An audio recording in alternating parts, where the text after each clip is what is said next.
നിന്നെ ഈ വഴിക്കൊന്നും കാണാനില്ലല്ലോടാ. സമയം കിട്ടണ്ടേ മറിയാമ്മ ചേട്ടത്തി? നിന്നെ കുറിച്ച് ആരോ എന്തോ ഇപ്പൊ എന്നോട് പറഞ്ഞല്ലോ, ഓർമ്മ വരുന്നില്ല.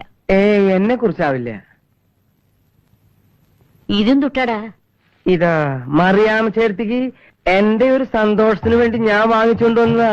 എനിക്ക് ലഡു, ജിലേബി, പഴം, അലുവ. പ്രമേഹത്തിന് നല്ലതല്ലേ? ഈശോയെ, തിന്ന വേം പൊക്കോളുന്നുള്ള. കണ്ട ഇനിയുണ്ട്.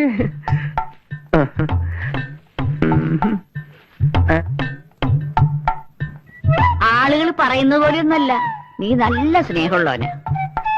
നിന്നെ കുറിച്ച് ആരോ എന്തോ പറഞ്ഞല്ലോ, ആരാണെന്ന് ഓർമ്മ വരുന്നില്ല. ഗൾഫിൽ നിന്ന് മക്കളുടെ കത്തും പണമൊക്കെ വരണില്ലേ? 3 അവന്മാരും കൂടി ഗൾഫിൽ പോയിട്ട് കിടക്കുക. പെണ്ണ് നോക്കണമെന്നും പറഞ്ഞ് ആഴ്ചയിൽ ഓരോ കത്തയക്കുക. കെട്ടിച്ചാ പിന്നെ അവന്മാരെ ഭാര്യമാര് പറയണത് കേട്ട് നടക്കും. വിഷം വെച്ചാ മതി. അത് പിന്നെ എനിക്ക് അറിഞ്ഞൂടെ? അതുകൊണ്ടല്ലേ ഞാൻ അവരെ കൊണ്ട് പെണ്ണ് കെട്ടിക്കാത്തത്. നല്ല രുചിയുണ്ടോ മോനെ? കിട്ടിയതല്ലേ?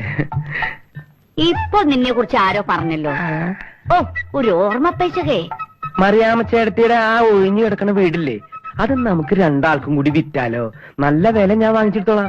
ആഹാ, അതാണ് നീ കൊള്ളപ്പം ലഡു ഉണ്ടായിട്ട് ഇറങ്ങിയേക്കുന്നതല്ലേ? അതാണ് ഞാൻ കുറച്ചു നേരമായിട്ട് ഓർത്തോണ്ടിരിക്കുന്നത്. ആ പുരുഷോത്തമ